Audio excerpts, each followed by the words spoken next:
They can see you putting drops in your eyes. Yep.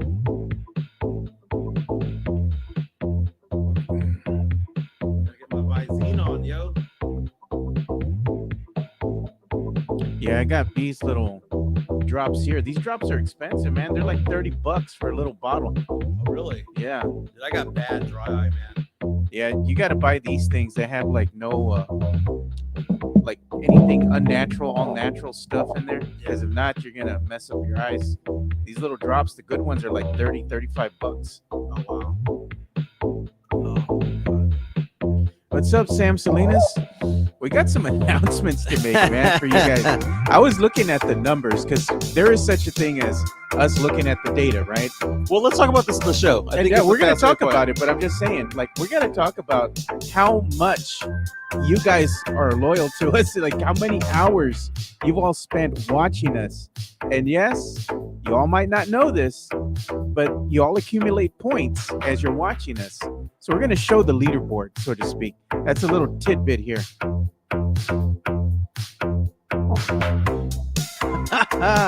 Look at this. Sam Salinas says, I'm done with this week of death. Rip John Amos.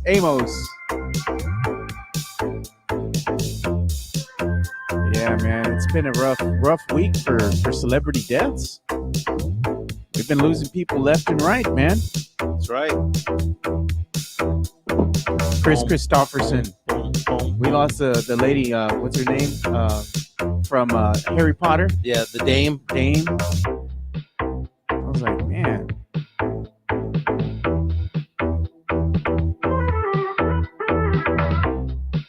Cowboys are underdogs this weekend. Yeah.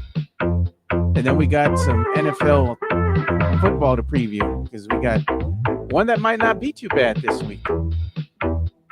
We got a good Thursday night football game. Some Devontae Adams news. Mm-hmm. Welcome to another episode of the Alamo City Sportscast with Mike Jimenez and Joe Garcia. Make sure to subscribe and hit that like button.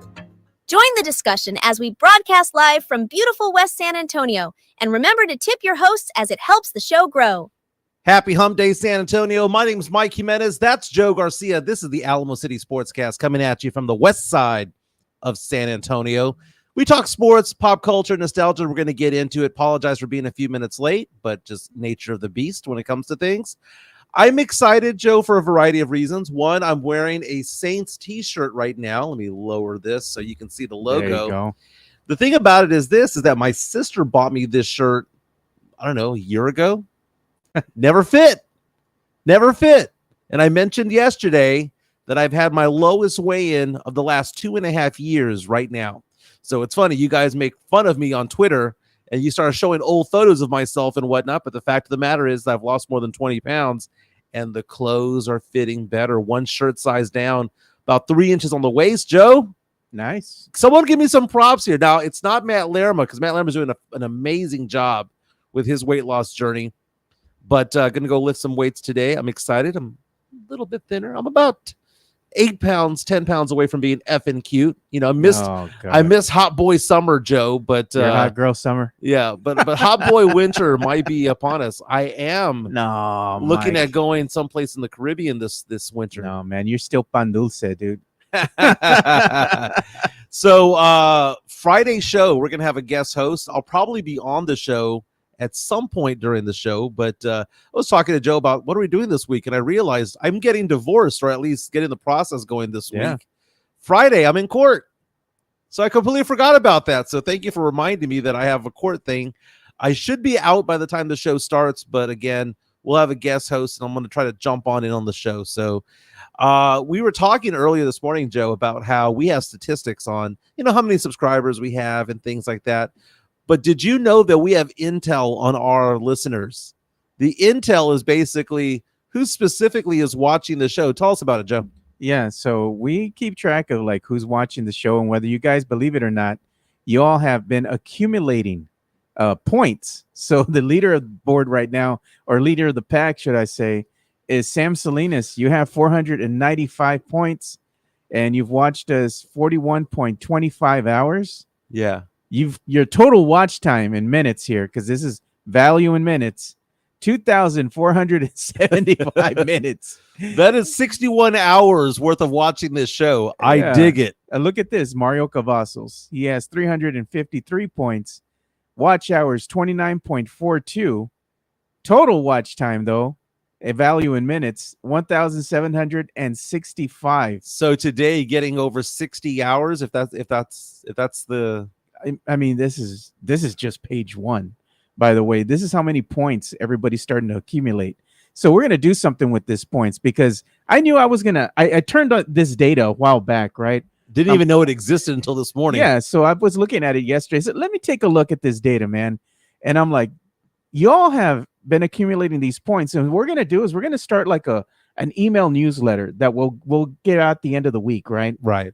And it's gonna have everybody's points. So what's gonna happen is you're gonna be able to turn these points into actual prizes. Dude. Yeah. So like some of the things we're gonna wind up giving away during the show on Friday to the people who have the most watch hours here. We're gonna give out like these little medals, Spurs medals, and it's also a Chimuelo medal from the hockey team that used to be here. Nice. You can't buy these anymore. You can't find them around anymore. Yeah, we were talking about we have a Wemby, a Rookie of the Year card to give away. We have some autograph stuff. So this is going to be given away. An authenticated autographed Tony Parker photo for your man cave. We got one with the great Iceman here, Magic Johnson. These are all authenticated. We got another one here to give away. Sean Elliott in the old school. All-Star one. All-Star one when it was here in San Antonio. Yeah. And we do have a Keldon Johnson autographed pick here that we're going to wind up giving away too. So we're going to be doing this weekly on Friday. So are we going to be able to reset these point values every week and say who's the most viewed watcher of the week? I could do that, but I think by rewarding our most loyal followers here, it gives them an incentive to watch us. The most loyal should benefit first. Exactly. But what I'm saying is that maybe we do a weekly thing, where we have weekly points when it comes to it. But very cool, man. Again, we do sports, pop culture, nostalgia. We have a big show as always. Lots of things to get into. Dude, we'll talk about another famous celebrity death, which is weird because it was announced yesterday, which was October, but the death happened in August. Yeah. And it's another star from the movie Coming to America and Good Times back in the day. We'll get into that as well. But here's the thing, sports related. We can go in a lot of different directions. We have the baseball playoffs getting going. The Astros lose game one. How do they bounce back from that loss yesterday to the Tigers? We can talk about that. We can talk about the fact that Thursday Night Football is going to have a good matchup for once, Falcons and Bucks. Von Miller suspended from the Bills. Okay. What about, can I interest you in Davante Adams being available? And right now, only 5 teams having the cap space to make it happen. One of them being the Dallas Cowboys. And the idiocy, the craziness of the coach of the Las Vegas Raiders getting in on it. And by the way, Davante Adams coming out and saying that he has a wish list and he has named 2 teams. He has named 2 teams, Joe. I saw that. And one of them I tend to cheer for. So we'll get into that as well. Wemby, dude's getting bulkier. Wasn't the whole thing last year? We can't put a lot of weight on him, his ankles, his feet. And now we take a look at him, night and day difference. The guy has bulked up. Joe, I'm going to let you choose the direction of the show on this one because we have so many things to talk about today. What do you want to get into first, Joe? I think one of the things that we should get into first is really MLB wildcard talk, man. Okay. And let people know what happened yesterday. Because a lot of these games, some of them went on early, man. It was like in the middle of the day, like at 1:00. Yeah, the Astros were at 1:30 yesterday. I got to say, man, I was watching this game, right? Mm-hmm. As I was working. Astros looked shook, dude. That's exactly what you texted me yesterday. You said they looked shook. And I saw some of the game. They looked shook. But why did you get that impression? They just, man, because Detroit's pitchers. Because this is a team, by the way, that has all the experience in the world and has been division title winners 8 years in the last, or 7, 8 years in the last decade. So for you to say that they're shook was kind of weird. So tell me about it. Yeah, so when I was watching the game, I was just looking at the Astros body language, and it just didn't seem like they were ready, dude. They look shook because this Detroit team is better than advertised. Their pitching was on par, dude. I mean, it was giving the Astros fits here. They couldn't get anything going. They just couldn't get in any type of rhythm. And credit to Detroit for putting together a great scheme there to keep the Astros at bay. Even Altuve, when they struck him out when he was at bat, he kind of just looked at the ground. He was like, shh. Yeah. Like, man, this guy's pretty good, their pitcher. So I think that if the Astros, they can't rally up, and they're going to have to try to do something here because they got a short turnaround, they're going to be done, dude. They're not going to get past the wild card. Well, the guy that they went up against, forgive me if I get the name incorrect, Tariq Skubal, who was the pitcher there for the Tigers, almost had the Triple Crown this past year. He had 18 wins, which was the most in the major leagues. He had the most strikeouts with 228, and he had the second best ERA at 2.39. The best ERA was 2.38. Yeah. So he almost had the best ERA, most strikeouts, and most wins. Almost at the Triple Crown. So maybe, just maybe, Vegas had it wrong. Maybe, just maybe, that this guy who, we know that Framber Valdez is a very good pitcher, but maybe, just maybe, he wasn't the best pitcher on the mound that day. They're going to get going again today because game 2 of big importance, because the Astros can't go down 2-0, losing both games at home. Again, another 1:30 first pitch on ABC today, taking on the Tigers. The Royals try to take a 2-0 lead over the Orioles. They got a road win yesterday as well. Look at this. The Mets got a road win yesterday over the Brewers. Yeah. San Diego, though, got the win yesterday over the Braves. We saw a home run yesterday by Fernando Tatis Jr., formerly the San Antonio Missions, going out there and getting a home run for the Padres. Padres swept or shut out the Braves with a 4-0. Yeah. Mets beat they doubled up the Brewers 8-4. They had a 5-run inning late in the game. That Royals game was 1-0 over the Orioles. Imagine being the Orioles, being 91-71 on the year, holding your opponent to 5 hits and 1 run and losing. Yeah. I mean, there was some shutouts here too that we had, and that's just the nature of the thing, the beast, when you're looking at the scores at the end of the day. You get Padres against the Braves 4-0. I stand corrected, by the way. It's do or die for the Astros. Exactly. It's like you got to win. I think it's only 3 games. It's best of 3. It used to be best of 5, but then they expanded the number of teams. And so my bad. You win today or you're going win home. Or go home. And you have the Orioles. That one was a really boring game, but I mean, it was pretty much just a defensive stance there. Orioles and Royals. Royals got the best of the Orioles 1-0. The Mets and Brewers, I hate the Mets, bro. They won 8-4. Is what it is on that end. But again, Detroit bested the Astros, man. The Padres are an interesting team. They have all the talent in the world, but they're a bunch of cheaters, man. Fernando Tatis Jr. always gets busted for PEDs and says, oh, I don't know what I took. And he's lying, right? But he goes out there. He's one of the best players out there, one of the best prospects out there. He does a very good job. But, man, they don't need to cheat. But the Padres have a ton of talent, so them dispatching the Braves kind of does make sense. I was cheering for the Brewers, though. I like the small market teams. I was cheering for a team that can advance like that because the Brewers have some very, very, very big fans over there. It's like rabid fans over there in Wisconsin.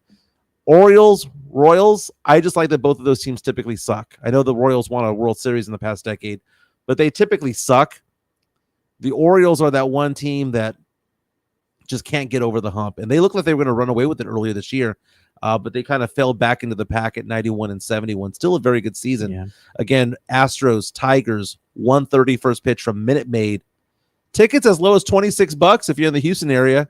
Hey, might as well go and see them now because once you advance to another round, ticket prices go up quite a bit. They get jacked up. Yeah, they get jacked up. Tony Ornelas hitting it right, baby, saying hit the like button. Alamo Sportscast Nation. Is that what we're calling ourselves? Yeah. There are Necios. Mike Taylor has his Thunderdome. We have our Necios. I like it. Yeah. Very, very cool. Let's talk about the article that we saw from Jeff Garcia yesterday about Victor Wembanyama. Remember back in the day when he got drafted, the whole thing was you got to keep him light on his feet. You can't bulk him up because he's going to get hurt. and all that stuff. And instead, what do we see? We see Victor Wembanyama add some girth to his body, to his frame. He's a thick six. He's a thickie. He's a thickie. Oh, man. And what are your thoughts on that? And by the way, here's some video from Ken's 5 yesterday, brought to you by Jeff Garcia from Locked On Spurs. Shows Chris Paul mentoring some of the younger players. Harrison Barnes doing the same thing as well. And, practice is underway over at the Rocket La Cantera, but you see Wemby down low. He looks wider. He has a bigger frame, a more muscular frame. Could take some hits now and push some people back a little bit. He's still thin. Yes. So, he's not over there too bulky. Yeah, man. But if you're adding, what did they say, 15, 20 pounds to his frame? I mean, that's something. And we heard those stories about how he was doing the boxing training with Jesse James Leha as well. Yeah, over the summer. Yeah. So with Mamo, look at him. Look at him. Just he looks more manly. 20 years old. No, what I'm saying is he was 7'4", but had a boyish charm to him in his rookie season. He's looking more and more mature, and I think it's because of that bulk. Now, it's not too bulky, but you do see a difference. There's a night and day difference. And look at this, man. Look at that video right there. Mm-hmm. Chris Paul is imparting knowledge. He's showing these guys, hey, you got to be here. You got to be here. This is why he wants them in position. He's trying to explain to them the game, and telling them you need to do certain things to get better out there on the court, And when he's talking with Wemby, he was doing the same thing. And that's great because that's why you want your veterans here, so they can impart this knowledge into the younger core to make them better. We've been talking about who Pop's successor could be. We say Mitch Johnson, yeah, right? Because he's the young guy. Pop has a really big family tree of coaches. Who's to say Chris Paul III won't be that next guy? If his heart's into coaching, who knows, man? I mean, why wouldn't he want to be part of the Spurs organization after he retires? By the way, it's so funny seeing this video here because I see the referees in the stripes, and they're the same officials that I officiate with high school basketball. They're from my association. Yeah. But, for him to go out there and direct traffic is no different than what he did at Oklahoma City a few years ago with Shai Gilgeous-Alexander, sharing that wealth with Stephon Castle, sharing that wealth with players like Blake Wesley and Trey Jones. I like seeing it out there. Keep in mind, people thought that when they signed Chris Paul that I was going to be mad. What did I tell you when it happened? I said, I'm all right with it, Joe. We have the tape. I said I was all right with it. No. You said if the Spurs got CP3, that shows that the Spurs are punting the season away. I never said that. Yeah, you did. Give me the tape. I'm going to go back and get that tape. Give me the tape. You said they were punting. Because I specifically remember because when it happened, maybe I did say it. But what did I say when it happened? I said, you know what? Now I think about it, I'm good. And I'm scrolling through all the different things that Jeff Garcia brought us yesterday on Locked On Spurs and Kens5.com. Look at Vane Stain said, yeah, he did. He's saying you did say. But did I not say that I liked the pickup when it was all said and done? You said that they were punting the season away. For the reasons why I said it. The second they got him, I said, you know what? I kind of like it. It had to swirl around, had to percolate, baby. Coffee isn't made in a second. It had to percolate, and I thought to myself, can we agree that was just not a good take? It was you were in the moment. It was the emotions. Can we not agree with the fact that the second it happened, I said, you know what? Because of Stephon Castle, I like it. Yeah, that's what I said. I said I like it because of Stephon Castle. But we can do this, Mike. We can have bad takes and just say I'm sorry. No, the problem with bad takes is that the bad take didn't permeate. Oh, because if I changed my mind within 3 minutes, then it's really not a take. It was a snap judgment, is what that is.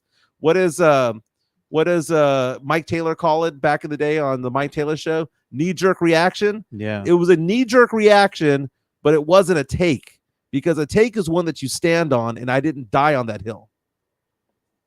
Mario Cavazza saying I said it. Look no at lies on that hill. Head Nesio says, Mike said it, so it is written. so it is written. Be. Mike is changing his opinion. Can't go back. I can change my opinion. But here's the photo, by the way, the before and after of Wemby coming in. 210. If you want to show the pic here, Joe. Sure. Here's the pic right here. He was 210 pounds as a rookie. Now he's 235. How is he an inch shorter, by the way? He went from 7'4", according to the NBA website, down to 7'3", gained muscle, lost an inch of height. Looks good. I like Sean Quintero's comment. Even when he's right, he's wrong. Dude, the second they signed him, I got excited about it, Joe. You know that. You did not. You know that. I You will find did not. that tape. You I will did not. find that tape. You did not get excited. And you know what's so funny? I'm on Locked On Spurs today with Jeff Garcia. We're talking about Devin Vassell's injury. We're talking about we got this thing like popping that. up on the screen now. I don't know where this thing came from. Let me go ahead and get rid of it for now. But it's a preview of what's to come, because what we're gonna do is we're gonna have something called a stream boss. So if they pay money, and I'm gonna put a picture of you on there, it's gonna be funny. When you're given a bad take, they can take it off the screen. Okay. They can punch you. Nice. Drew Show with the $5 super chat saying CPT is the type of guy that wants to be buried underneath the hardwood. Will be a coach. Also, Mike punted on his CP3 take that the Spurs were punting. I did. Part of the whole reason, Drew, was that not only was it CP3, it was getting Harrison Barnes. I'm like, okay, so we're taking Julian Champagny out of the lineup and pushing him way down the bench. And we're bringing in Harrison Barnes, who has played 82 games in back-to-back seasons, who has corporate knowledge, who plays a good game, who's a solid role player. It's like, okay, they're trying to win games now. But Devin Vassell going down with injury might prevent them from winning games. It's going to see what's going to happen with Stephon Castle. Do you think Pop is going to start Castle early on? We got another $1.99. We got a super chat coming in from. Oh, no. It's going to be easy for me to find this. You know why? I can find the exact day. It's up there, dude. I can find the exact day that CP3 was signed, and I can go in there and give the snapshot reaction the second it happened. Okay, Nesios, it's up to you, because the videos are up. They're up there on the YouTube channel. We're going to have to do some investigating, man. And we're going to have to go back, and we're going to have to get the exact clip and the exact time stamp and everything where you said so the signing, they are punting away the season. The signing of Chris Paul happened on July 7th. Okay, so that's the actual signing. But the announcement that he was being signed had to have been a couple of days before then. So it's the first week of July. And if we got you on tape, video evidence of you saying this. Oh, no, I know. We're going to play it. I very well may have said he punted, but then you can also give me the credit for saying that 2 days later, upon him being signed and going, you know what? Now that I've had a chance to think about it, I have altered course, and now I am supportive of this. I have the right to change my mind. Dude, I'm not that politician who's wrong and then it's like, you know what? I'm always right. Maybe I got it wrong. And I found that I got it wrong. And I'm not what I don't want is Chris Paul to make this team so much a better team. And then it'd be December, January, and February. Everyone would be like, well, Jimenez was off the Chris Paul train from the get-go. No, I said it the second that they signed him that, you know what, I thought about it, and I thought about the whole thing that he did with Shai Gilgeous-Alexander and how he played alongside SGA, and that maybe Stephon Castle can get the same type of tutoring and mentoring. So I was okay with it. In fact, I support it. Don't give me that crap that I was like hating on him. You forever. were hating. You said I hated on him for like they're punting the season away. I can't believe they got Chris 15 Paul. minutes. He's always injured. I wanted Lauri Markkanen, damn it. No, I got caught in your feelings. I got caught in my feelings for for 15 minutes. Okay, we're gonna have to. 15 If minutes. I get the video evidence, I'm gonna be pledged. This is your perfect opportunity to come in here and just cook, dude. Oh, where's Matt Lerma right there with a classic Mike Jimenez backtrack? Okay, nice. I'm like the backpedaler. I'm like the gif of Homer Simpson going back into the shrubs. What would Pledger call you? Flip-flopper. The flip-flopper, yeah. So we have to have a chancla. And it wasn't me that called it the flip-flopper. I think somebody called me that on the air one time, and it kind of stuck. Kind of like how somebody called me acquired taste back in the day. Look at this, man. If Mike is wrong, he needs to wear a Spurs jersey with no T-shirt in public. You know what? I am working out, man. So, you know, I might be able to pull that off. Yeah, again, hot boy winter is what's coming ahead. Jeez, Sam Salinas, Mike backtracking so fast he's about to fall off that door, out the door at Joe's studio. off the chair and out the door. But okay, so give me your impressions, Joe. Okay, it's enough about me. It's about Wemby. Wemby being 25 pounds heavier. Does that give you cause of concern for too much weight on that frame? It does not, man. I mean, the guy needs to bulk up a little bit. He needs to build up some muscle so he can get stronger. That way he's not going to get pushed around as much. I mean, we saw him in his rookie season. He had a very small frame. He's getting pushed around a lot. Couldn't really absorb the impact and continue to play, because of his lack of muscle, and I think he noticed that disparity in his rookie season. Putting on this, bulk here is going to help him get better as a player. I see him making him tougher and harder to push around. I'm looking up David Robinson on basketballreference.com. David was thin, but he had a great chiseled frame. He had dude. a physique on him. Yeah, those guns. David dude. Robinson was 7'1", 235. So you're looking at Wemby being the exact same weight as David Robinson back in David Robinson's prime. Wemby being 2 or 3 inches taller, depending on whether you consider him 7'3" or 7'4". But Robinson was able to do things that no other player could do, man. He was a gazelle out there at 7'1". The problem is that he had back issues. Yeah, man, because back then, when the way that his style of play was, he would back his opponent into the paint with his back to the basket, and he would push, using his body, and he would push him back him down. A very physical style of play, and then proceed to try to do a spin move, turn around, do a hook shot, try to shoot over them or try to beat them with that one first quick, step that he had. Yeah, he was off to the races, dunk plus the foul. We're talking about Robinson at 7'1", 235. Wemby at 7'3", 235.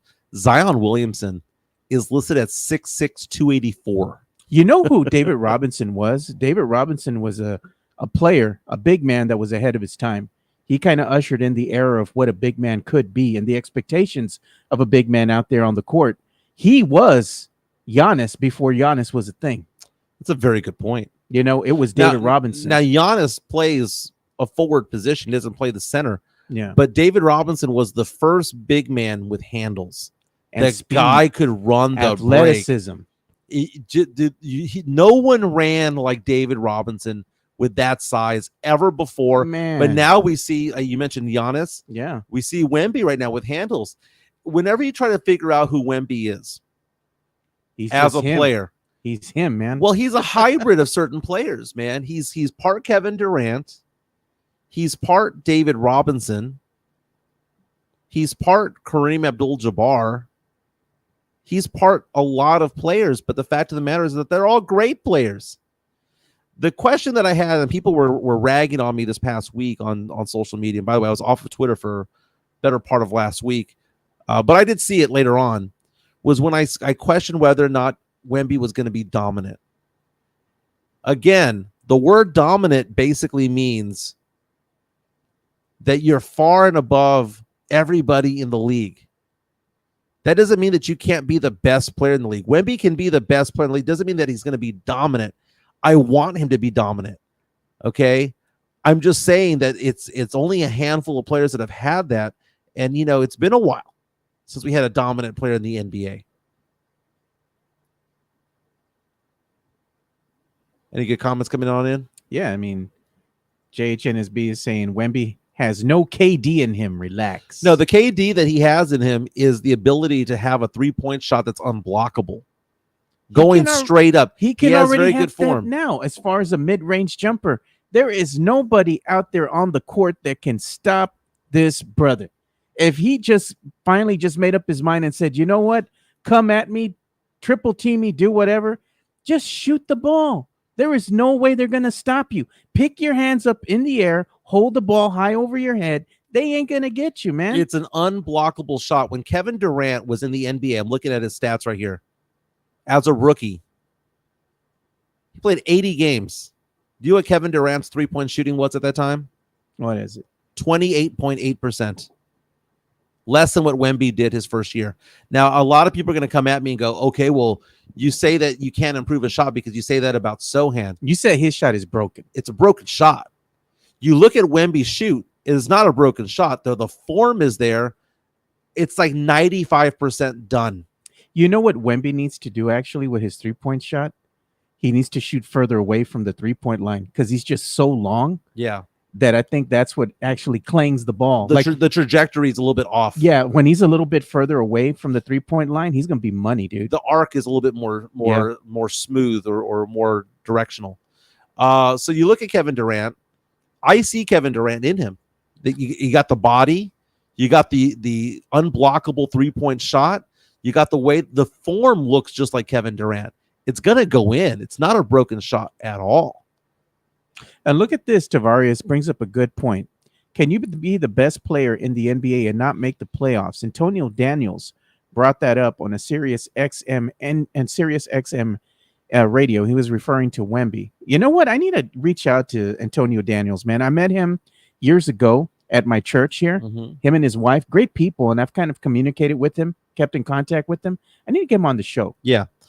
We would love to. By the way, we're going to have Mike Mitchell's son. Remember former Spurs star Mike Mitchell from the 80s? Yeah, we're going to bring the son on. We're going to bring the son on. He's going to talk to us about what it's like to grow up as a family member of a silver and black player. Amazing. Yeah. But going back to Wemby, and the question that Antonio Daniels had was, can you be the best player in the league and not make the playoffs? The answer is no.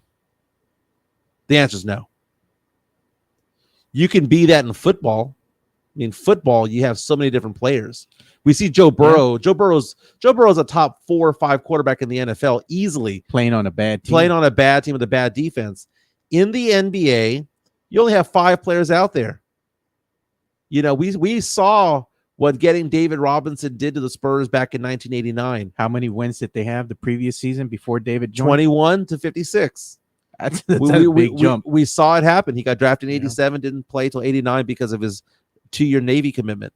You know, that was the biggest turnaround for any team in NBA history. 35 games. That was a huge turnaround. And the Spurs actually, I believe, made the playoffs that year. Oh, yeah. They did make the playoffs. Yeah. We saw the change happen when Duncan came to the Spurs after Robinson got hurt in 97. Yeah, Robinson and Sean, but they could have brought Sean back at any time. They could have. They tanked. Yeah. Spurs are used to tanking. Come on. But, you know, if Devin Vassell is not going to play for a while, because, again, he says he's going to be reevaluated. Essentially, what Devin Vassell happened, he had a foot injury, had surgery. It was an injury sustained during the season. He says, quote unquote, it did not heal properly. Therefore, he had surgery again, and he'll be reevaluated in November 1st. Season starts October 24th. Oh, look at Mario Cavazos brought up something here. Rudy Campos from Sweep the League. The boys over there, they had Mario on the show the other day. And I told them, hey, man, good get for you guys. Great, man. That's a very good get. Yeah, that was a great get for them. Hopefully, they're going to have more guests, because I know Derek Gervin, should I say, the younger brother of George Gervin, he does the show with Rudy, so they're probably lining up more guests. So good for them, man. That's amazing. Go ahead and give them some love. Go ahead and subscribe to them as well. There's room for everybody here to grow, you know? Tavarius is asking whether or not Stephon Castle, the number 4 overall pick, is Devin Vassell's future replacement. I hope not. I hope that Stephon Castle is Trey Jones's replacement. That's what I want to see. I want to see a lineup out there of Stephon Castle, Devin Vassell, Victor Wembanyama, Jeremy Sohan, and a star stud 3 guy like a Lauri Markkanen or a Cooper Flagg type of player. Okay, man. Cooper Flagg is legit, man. But you know what I'd like? I like any starting 5 that does not have Zach Collins in there. I want a starting 5 that does not have Zach Collins or Julian Champagnie. And Trey Jones is limited as a point guard. What do you have against Champagnie, He just runs out there doing cardio. Oh, no, man. There was a game that we saw where he had played 26 minutes. He had 0 points, 0 rebounds, 0 assists, 0 shot attempts, 0 free throw attempts. And I was thinking to myself, dude, he and I have the exact same stats. But you're not going to go out there and wear a jersey with no shirt, though. Oh, no. But you know what? But neither does some of the players have those shirts, those compression shirts. Yeah, you'll probably wear that. Garrett is in from the Netherlands. Welcome back, my man. Glad to hear that you're feeling a little bit better, man. I got your message on Twitter. I'm glad to see that. I know not everything out of the woods yet, but things look a little bit better than they did before. Thank you for listening to the show, man. We appreciate it. And look at that, Tony Ornelas, man. He's already telling everybody what to Hit the do. like Man. button. Hit that like button here again. Hit that like button, man. I'd say hit it twice, but I think it would take it off, right? So just hit it once. Don't tell him to hit it twice, Mike. July 26th, saying injury-prone Charles Bassey. Dude, I forgot about that name, Charles Bassey. You forgot about Charles Bassey. Come on. Is he on the team? Spurs got to narrow down this roster at some point. Again, the NBA season gets going 3 weeks from tomorrow for the Spurs, October 24th. Preseason games, I believe they get going next week. Yeah, man. A lot of the preseason games, I think now, since the fans complained so much and the Spurs kind of realize that stupid app that they have when they're trying to show the app or show the game inside that ugly app, didn't work out too well. So finally, I think the games are going to be televised on like the CW. Okay. Yeah. Good. So that people can watch it. It's easy to see. That way you don't have to have cable to watch the game. It's preseason, man. First preseason game for the Spurs is Monday against the Oklahoma City Thunder. We'll have something to talk about on Tuesday. That's amazing. Other than Monday Night Football, which involves my New Orleans Saints taking on the Kansas City Chiefs. And speaking of the Saints, Davante Adams has said that he wants two teams to play for. So let's backtrack here. Saints being one of them, by the way. Davante Adams is legitimately a top 5 wide receiver in the NFL. But the fact of the matter is that people don't realize that because he plays for the Las Vegas Raiders. Back in the day when he played for the Green Bay Packers and he played with Aaron Rodgers, he was a stud. Same level as Justin Jefferson and CeeDee Lamb. But he goes off into the desert, plays in Sin City, and he just falls off the face of the earth and no one pays attention. Because who pays attention to a team that's going to go 6-11? Nobody, right? Even though they do have a bigger media market. Like Keith Sweat. Who's paying attention over there? Nobody. Okay. Davante Adams missed a game, and people were kind of puzzled as to why he missed that game. Maybe the injury was just not that bad, but he missed a game. And he posts on social media some things where, you know, it seems like he's okay, but for some reason he's not playing. Yeah. The Raiders made the announcement yesterday that he's up for grabs. Trade bait, baby. Trade bait. Yeah. Come get your guy. He's available. What it's going to cost you is a second-round draft pick for Davante Adams. A second-round draft pick, not a first, a second-rounder, plus some salary cap filler, right? Some spare pieces, right? Jesse Martinez saying, stop singing. Nobody but me. Hey, pay Mike a buck to stop singing, man. So here's the thing. Who are the 5 teams, according to Get Up on ESPN today? There's only 5 teams that can go get him based on the salary cap right now. The Washington Commanders, who have the most salary cap space. The Dallas Cowboys, who still have salary cap space. Wait a minute, Joe. The Cowboys have the 3rd most salary cap space, and they couldn't get Derrick Henry? No, Jerry didn't want Derrick Henry. There's a difference. They had the cap space, and they didn't go get him. No, he wanted Zeke. It wasn't that we couldn't afford him. No, he wanted They Zeke. couldn't afford him. How much did they pay for Zeke? 12, right? 12 Right. mil. They couldn't get him. They couldn't pay a little bit more and get Derrick Henry. It was a disparity. 4 mil. He could have gotten Derrick Henry for 16 mil. Come on, Jerry. If that. The Jets can go get him. Again, Aaron Rodgers was the star quarterback that he played with. The Steelers, and starting in November, based on how the salary cap works and whatnot, first week of November, technically, the Ravens could go get him at that point. But according to ESPN is saying that reportedly Davante Adams has chosen 2 teams that he wants to go to. They're right there in the picture. I have them right there. He's narrowed them down to the New York Jets and the New Orleans Saints. New England Saints. I saw. I was like, which new are we going to go with? Man, you don't even know. I was looking at Aaron Rodgers, and I was looking at the graphic because I had not seen this graphic before. So forgive me. But the New York Jets make sense because they have the cap space and he has the familiarity with Aaron Rodgers. Yeah. That's first and foremost. Why would he want to go and play with the New Orleans Saints? Well, first of all, the Crescent City is wonderful, right? But Davante Adams, who's his best friend? Derek Carr. Derek Carr is his best friend because they played with each other and they were roommates with each other at Fresno State when they went to college.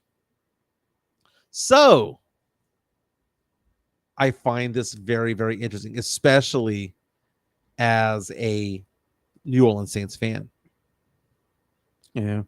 But the Cowboys could be on that list too. They could. I mean, imagine a CD Lamb on one side and Davante Adams on the other. You know what I heard? But you know what? What it doesn't solve? Ain't no run game. No, man. But you know what I heard too? Cowboys are actively looking for another wide receiver, right? They're looking to maybe do a trade. Yeah, they're going to be looking at their... No. Guess who they're looking at right now? Who's that? Amari Cooper. They didn't want to pay him back in the day. That is the rumor. They want to bring Amari back. Maybe making a deal with the Brownies. You know, a team that needs to make a pitch for a wide receiver is going to be the Kansas City Chiefs, because we saw what happened when Patrick Mahomes injured for the season his number one receiver. What a dumbass, dude. Why are you even trying to tackle? Mm-hmm. You're a quarterback. You don't do stuff like that, man.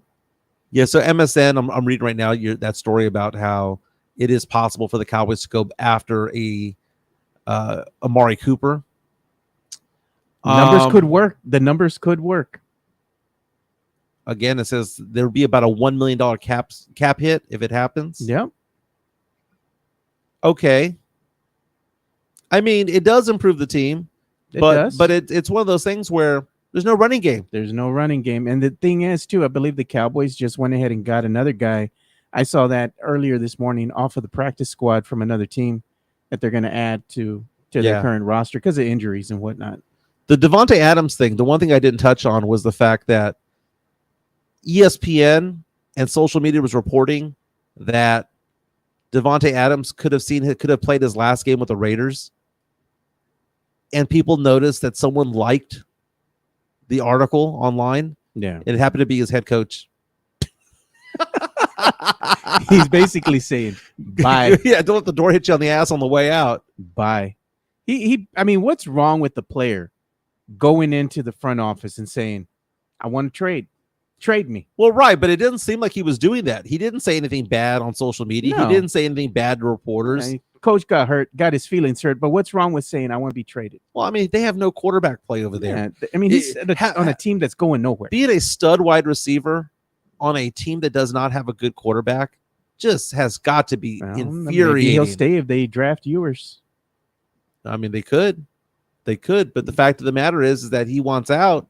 Apparently now he wants out, and he wants to go to the Saints. He wants to play for a better team, man. Dude, if the Saints had Alvin Kamara, Taysom Hill, Jamal Williams, Chris Olave, Rashid Shaheed, and Davante Adams, I don't care if Derek Carr is a quarterback.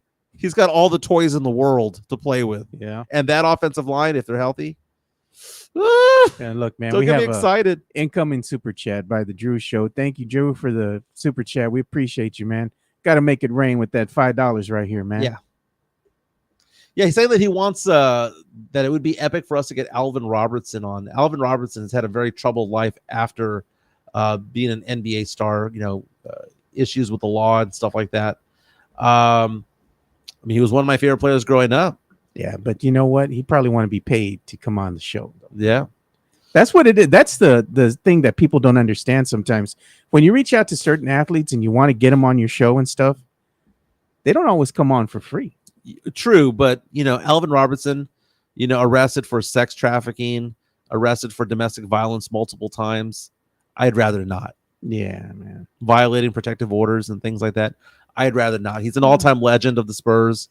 The Spurs probably should have retired his jersey a long, long time ago, but then again, you know who I've been wanting to get on this show for quite some time? I wanted to get Antonio Daniels on. Yeah. And I've also been wanting to get the great Sean Elliott. Sean Elliott, back before he left, I would have loved to have had Matt Bonner. Yeah. Well, you know what? Why can't he still come on? Yeah. We'll be more aggressive as the season starts. We got to go get some press passes and stuff like that. Yeah, I know Matt Bonner's going to be deadline's already passed, bro, for the press passes for the Spurs. Mm. I'm like, dude. I mean, this is the thing. I'm indifferent. This is the thing, though. If you get press passes to cover the Spurs, and we could have probably gotten Easy, press passes. No, not discounting that. We're gonna be out in the corner there, that little crappy media area. Yeah, but we'd be hanging out with Jeff. They'd just be sitting there, though. I'd rather be with the people drinking beer, having fun. Why can't I just go and rent a suite and then charge people like Arnesios here? Everybody will rent a suite out. We'll get 10, 15 people in there, and everybody's paying like $200, right, for their ticket. But that includes food. That includes all the drink you can drink, and you get that VIP parking, and you're in a suite, dude. Yep, agreed. I mean, you're going to spend more than $200 on a game for crappy seats. Agree. Let's talk a little bit more about the Spurs on the other side. Let's give some love to Jeff Garcia from Locked On Spurs and Ken's 5. Here we go.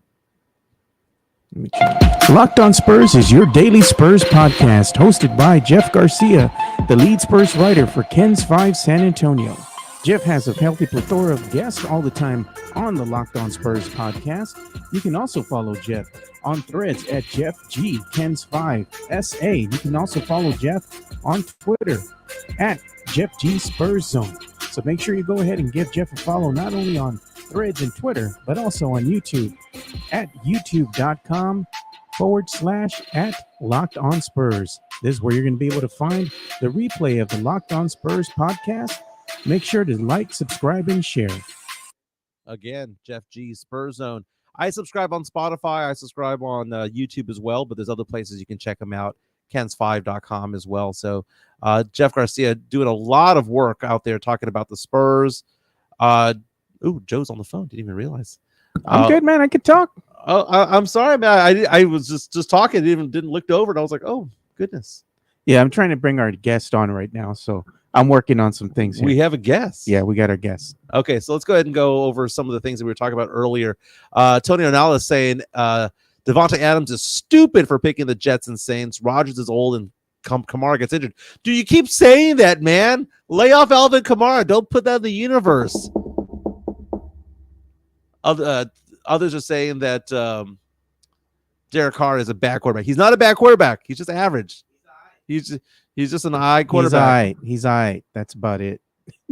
That's about all you could say about him. He's all right. Yeah, Mexican Jr. says if Jerry was all in, they would trade for Devontae Adams and Hassan Riddick. Oh, God. Hassan Riddick is a great defensive player.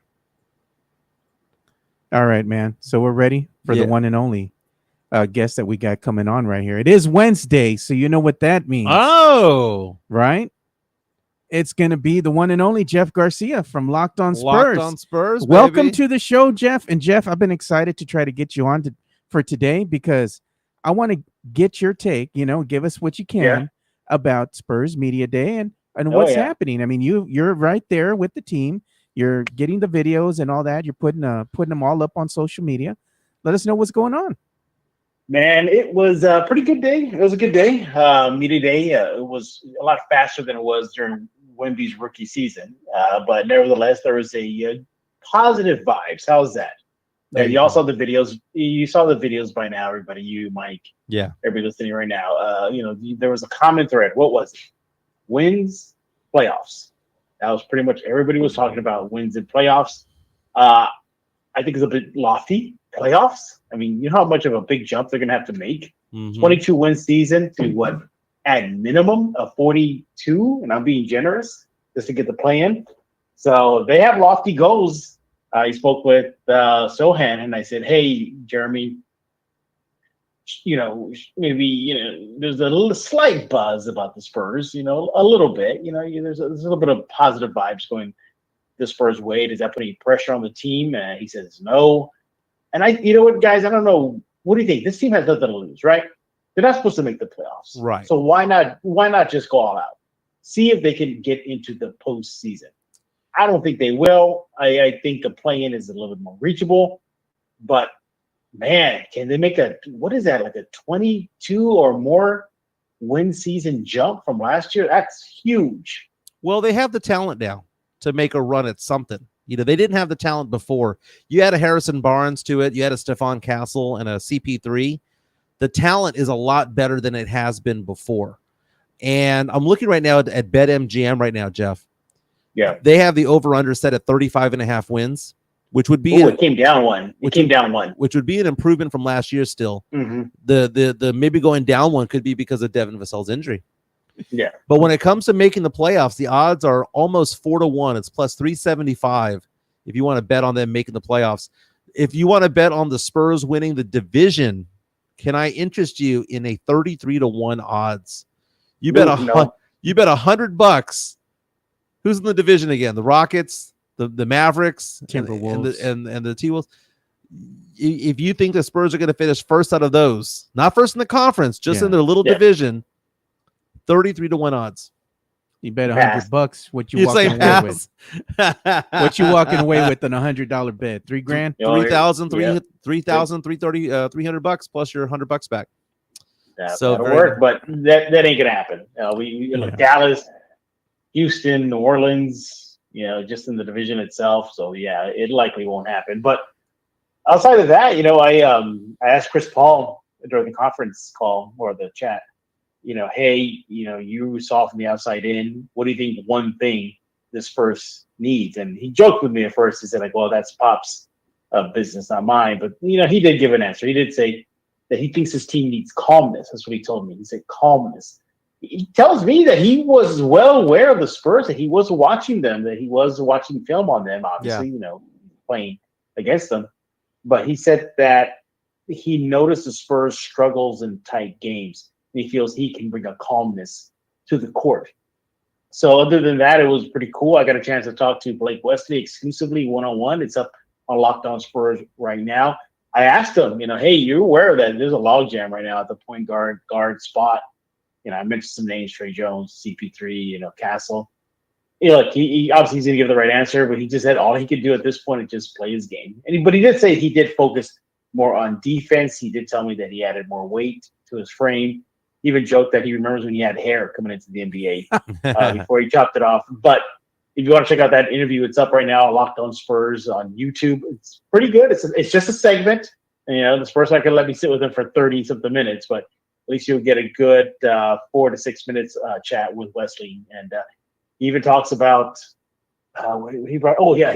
he brought up about his bold prediction for the Spurs. So it's there right now. Go check it out. Talking to Jeff Garcia from Locked On Spurs and Ken's 5. On Locked On today, Jeff, you asked me the question, how many games played would Devin Vassell need to play in order for you to be happy for this season? I'm going to reverse this on you. I'm going to ask you the exact same question, but with the name Chris Paul III.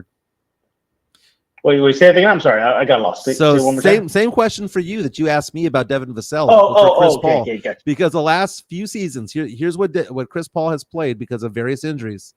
58 games last year, 59 the year before, 65, 70, 70, 58, 58, 61.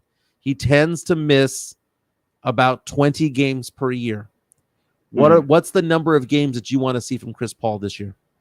Well, we're going to just say he's going to stay with the Spurs until season's end and not get dealt or waived or whatever, then I would be happy with 65. 65? 65. Yeah, 65. Because Pop's going to low manage him. He's going to get hurt. It's going to happen. He's not a spring chicken anymore. So 65, I think I'll be comfortable with. Okay. Hey, we do have an incoming super chat here. Drew donated $2 and he was asking did the Spurs even provide donuts at the media day? Did they give you all anything to eat, Jeff, as you all were covering the Spurs? No tacos, nothing? Nope, nothing, zero. No, you had to bring in your own tacos. I think there were some beverages like water and Gatorade you could grab. But in the media room at the Spurs new practice facility, there's a little refrigerator for media, and in there, Diet Cokes and everything. But better than nothing, I guess. Yeah. But we do have a question too. Dark Aeons, he's watching us from YouTube, and he's saying, "Where will the games be broadcasted?" And I believe he's talking about the preseason. And as we were just saying, the preseason games, because the Spurs heard the complaints from the fan base. These games are going to be broadcast. I believe the majority of them are going to be on the CW, if I stand corrected. Yeah, and Ken's 5 too. There you go. Yeah. So that's where you can watch the games, Ken's 5 and the CW. Yep. Joe, what's the latest with that whole airing of the games with Amazon and TNT? What happened with all that? So we have a new, let's say, media giant entering the fray now. Yeah. So now you have DirecTV has bought out Dish Network. So after looking at the research and all that, there's a company that AT&T sold 30% of the business to. I think it's like TP&G or something like that, TPG, and they own 30% of DirecTV. AT&T still owns 70% of that brand there, DirecTV. So now that DirecTV has purchased Dish Network, that also comes with Sling TV. So altogether, they're acquiring somewhere in the neighborhood of 10 million new subscribers there with this merger, along with the network that AT&T has already built with DirecTV. So that's going to make them one of the, if not the biggest, streaming media platform in the nation right now. So but none of this is supposed to really take over until next season, right? Like that's when you start seeing it, right? Exactly. So what's going to wind up happening is that now that you're seeing this media giant, you see what's happening with Amazon, you see what's going on with the other streaming services. All that means is that that's going to cost the consumer, which is us, more money to see our teams. And what's happening with Bally Sports is they coined a deal with Amazon. So next year, I believe Amazon will be able to showcase these games that are now currently on the, Bally's app and whatnot. The Bally's app is pure garbage, man. Trash, dude, it's trash. But you're going to be able to see your favorite regional teams, kind of like the Spurs, and watch other basketball and Major League Baseball games in your specific area if you already subscribe to Amazon. Of course, it's going to come at a premium because they're probably going to charge you what Bally's is charging you right now, which is $20 more a month. But at least if you're an Amazon subscriber, you're going to be able to still watch these other games, as you already subscribed to Amazon Prime Video. So at the bottom line, at the end of the day, all this means is that all these deals that are being inked, people thought cutting the cord was going to be cheaper. I think, in fact, in the next 2 to 3 years, that is going to have the opposite effect. The consumer is going to wind up paying more to watch their favorite teams play on these streaming platforms. It's going to become more expensive at some point than cable TV was because not the media deals, but these TV deals are becoming more and more lucrative. So these networks that are purchasing the rights to air these games are passing that off to the consumer. So expect to pay more to see your favorite teams play in the near future. Man, Jimenez, can you imagine those player contracts at that point? Oh, I know. Jeez. It's gonna be huge. It's gonna be huge. But I mean, like the season's right around the corner. Training camp's underway. The Spurs released video of CP3 being the floor general, something the Spurs desperately needed. And as a matter of fact, I'm glad we brought that up because Sohan actually told me that he needed to see more veteran presence on the court with the team. Yep. So there's that. Let me ask you this, Jeff. We saw that video earlier of CP3 directing traffic, talking to the various players about where they need to position themselves, and he looks like he's a player coach out there. Could you see CP3 becoming a Pop disciple? No different than the other coaches that he has on the coaching tree. Can you see CP3 being a head coach and maybe latching on to the Spurs organization as an assistant down the way? Does he have the right temperament to be a coach? Because you ask his former teammates, even like DeAndre Jordan recently said on a podcast that being a teammate of Chris Paul can test you. So do you think he would have enough patience for that? I don't know if he has patience to coach a young team or, be that way because this guy's a perfectionist, man. Oof. Well, we see a lot. I mean, unless Pop teaches him how to rein it in, but young Pop was just as fiery as Chris Paul is. Well, we see a lot of point guards who become head coaches in the NBA. I mean, Jason Kidd, Steve Kerr was. Steve Kerr was a combo. Tyronn Lue, Chauncey Billups. I mean, there's a lot of players out there. Steve Nash, JJ Redick now, who's a shooting guard back in the day. You see a lot of guards get into the coaching profession, and Chris Paul. I mean, he's made a ton of money. He has that State Farm money on top of everything else. But I just watching him on the court, it seems like it's second nature to him. Mm-hmm. Yeah, and it was funny. He always says in every interview since becoming a Spur, "I'm not here to coach. I'm not here to coach." But he's kind of coaching though. Yeah. He's still coaching. But then it's a double-edged sword. You coach. You say you don't want to coach. You're here to play. But if you want to win, you got to coach these kids to get on the same page. So it just comes with the territory for Chris Paul. And by the way, did you notice that Keldon wasn't Keldon?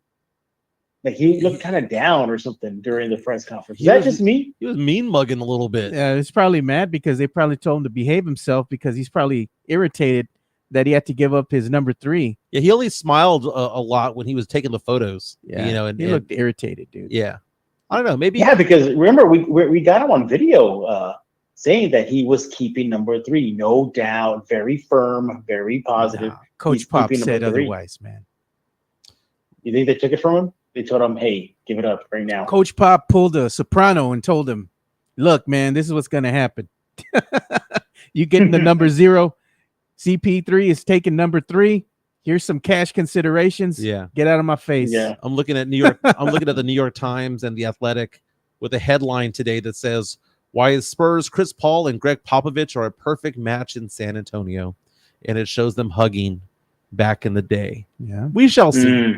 You know what? I do have a question for you here. We got an incoming question from one of the fans here, Sam Salinas, one of our best fans. He's at the leader of the pack right now when it comes to watch hours.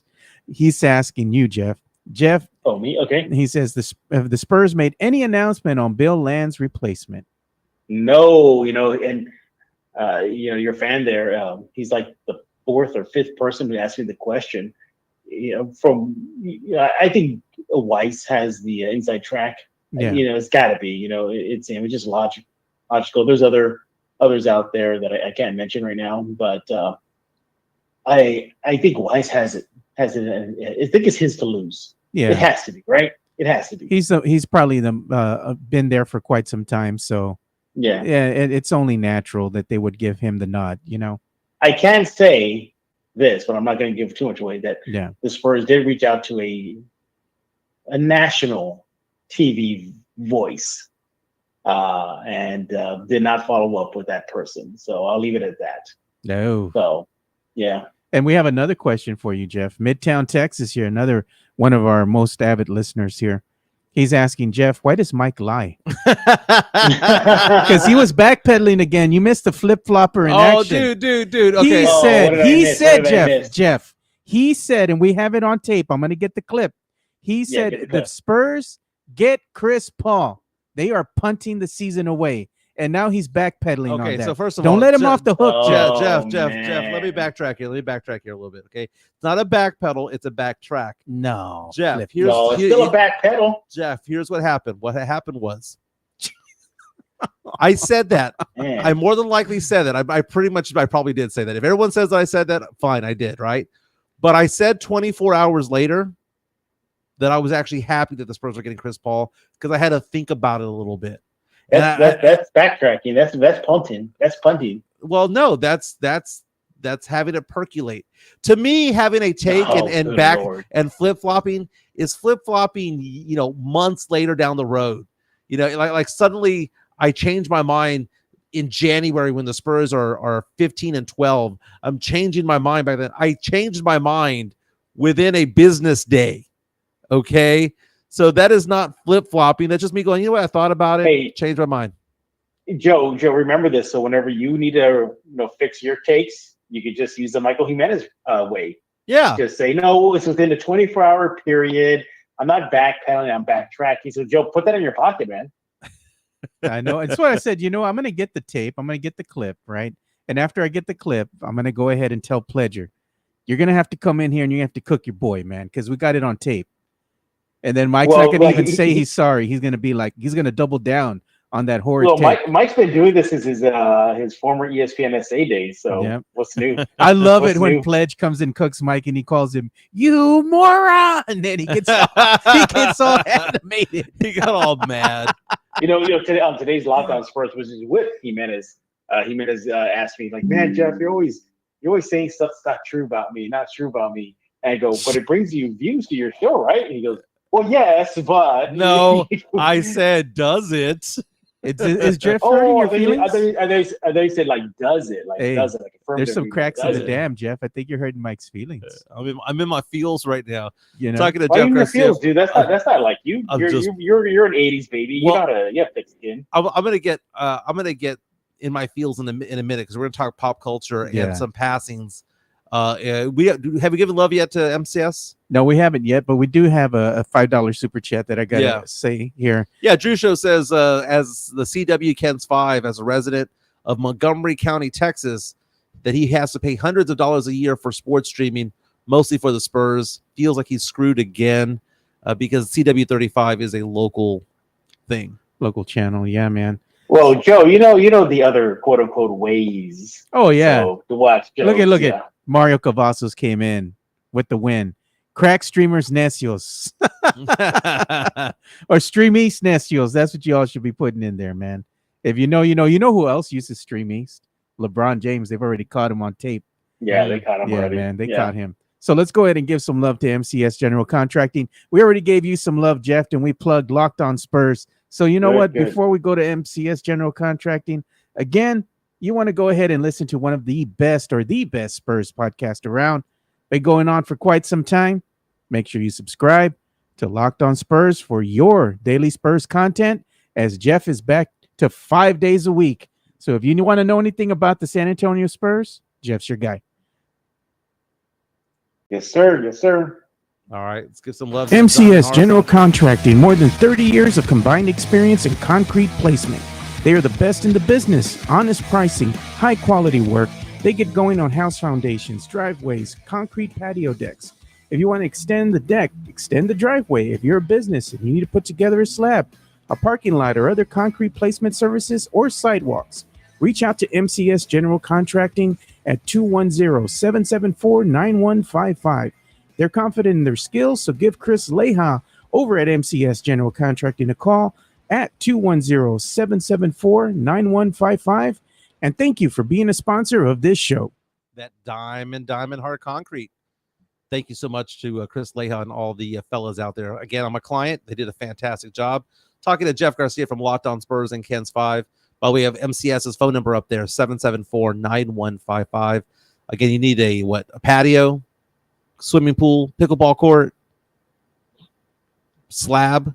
Yeah, you get that diamond hard concrete in your life. I have it in my house. I have it in my house. Talking to Jeff Garcia, we do pop culture and nostalgia and things like that. All these celebrity deaths that have happened over the past week or so. The announcements of Pete Rose, the announcement of James Earl Jones a couple of weeks ago, Chris Christopherson. Who else has passed away the past couple of weeks? Maggie Smith, the actress, she passed away. There was another athlete that also passed away. Who was that? Joe. Oh, the Dame. Well, no, an athlete. It was before Pete Rose. Oh, athlete. I can remember. Yeah, it was Pete Rose and then somebody else. I don't remember who it was. Oh, it was Dikembe Mutombo. Dikembe Mutombo. Yeah. So you hear all that, and then we find out yesterday the death of John Amos. And John Amos, everyone knows who John Amos is, man. I mean, he is known for being the adult Kunta Kinte in Roots back in the day. I knew him best as Cleo McDowell from Coming to America. Coming to America, one of my favorite movies of all time. If you were to say, Michael, what is your Mount Rushmore of movies, especially if it's the Mount Rushmore of comedies, it'll be Coming to America. That movie came out, 35 years ago, and it's so funny still to this day. My daughter, Gabby, is 21 years old, loves that movie. One of my favorite lines from Cleo McDowell, because here's the thing. Remember, not only did he die, but James Earl Jones died. They were both in the movie. They died 2 weeks apart from each other. The announcement yesterday that from his publicist that John Amos died was 5 weeks after he actually died. He died in August. It just wasn't announced until yesterday. So you see that two of the stars from Coming to America passed away 2 weeks apart from each other. Both of them legends in their own right. John Amos was also in Good Times. My favorite line of all times from John Amos: I don't give a damn who you are. This is America, Jack. Now you say one more word about Lisa here, and I'm gonna break my foot off in your royal ass. One of the greatest lines. Dottie, go get him. That's another line I like when he goes after Eric LaSalle's character. My favorite is still Coming to America. Yeah. But when Eddie Murphy walked into his office and he blatantly has the McDonald's handbook in his hand, He does. he tucks it away and he puts it back in the drawer. He's like, "Oh, how can I help you, son?" He goes, what does he say? He goes, "See, they're McDonald's. I'm McDowell's. They got the golden arches. They're McDowell's, yeah. We got the golden arcs. They got the Big Mac. We got the Big Mick." How they have their buns have sesame seeds. Ours, we don't have sesame seeds. Blatantly my favorite is when Eddie Murphy walks on by and he's like, I think it's the same scene where he's pretending to be mopping, and he goes, talking about, did you watch the football game last night, and how they were most triumphant by kicking a pigskin, through a big H. And he goes, "You want to keep working here, son? Got to lay off the drugs." Yeah. And we got more super chats incoming here. $5 again from the Jew Show. He's saying that they should pay Beetle to replace Land. He goes, Beats, Sirius, and FanDuel shows stink. Bring Beetle back. And I agree. Beetle was great when she was with the Spurs broadcasting. She does an amazing job. She should do that again. I'm a big fan of Michelle Beetle. Yeah, it would be great to have her here. And then $4.99. We got a $4.99 super chat coming in from Midtown, Texas. Mike, I had to think about it. Jimenez. Thank you so much for that. I appreciate that. As a nerd, though, I remember Amos in his role in The Beastmaster. Really? People forget that he was in The Beastmaster in the 1982 movie, and he played like the sidekick to the protagonist there. He had like a staff, and he had like a ponytail. So he was in that movie as well. And then I think he did a bunch of other stuff too. I think he was on the A-Team back in the 80s series. Like he had a guest spot. Yeah. On the A-Team. I think he was also in the Fresh Prince of Bel-Air as well. Oh, he was the dad, I believe. Yeah. Do you know what other team? Oh, no, he wasn't. It was somebody else. What other team he was on briefly? Yeah. The Denver Broncos. Really? Mm-hmm. He was a free agent contract signing of the Denver Broncos back in 1964. Passed away of natural causes at the age of 84. Dang. On August 21st. I mean, we got to talk about good times, because I know that you have, Jimmy Walker, Dynamite and all that stuff. Yeah. There was some great programming back in the day. What was the one with Rerun? That was that? Oh, what? Yes. Oh my God! Just keep on talking. It'll come to me. Dude, that was also a good show as well. What's Happening? What's Happening? Thank you. Yes. Those are shows that I did watch growing up, by the way. Both of those. Was Sanford and Son still in that same vein, that timeline, Sanford and Son? And then you have the Jeffersons. There was a lot of great African American comedies back then. Mm-hmm. And all of them, were just well written. They were funny. A lot of them were thought provoking. Dude, when John Amos's character died on Good Times. Oh yeah, that was rough. That was rough. That was one of the first times you saw a character that was beloved pass away. And I wasn't it Florida? Was that his wife's name? I just remember her going, damn, just saying damn repeatedly. Yeah. That was brutal. On Netflix, they actually made the Good Times animated show, and it's modern, like 2024. Oh, There's really? actually a Good Times animation show. Yeah. Same vibe, same everything. John Amos was also a military veteran as well, serving in the Coast Guard and also the National Guard as well. So John Amos passed away at the age of 84. Let's just no more celebrity deaths, man. But one more to talk about. Frank Fritz, we mentioned yesterday, passed away. He was of the American TV show American Pickers. Apparently, History Channel is going to honor him by running an entire marathon of all the episodes of American Pickers. Wow. The marathon started at 7 a.m. It's continuing throughout the day today, man.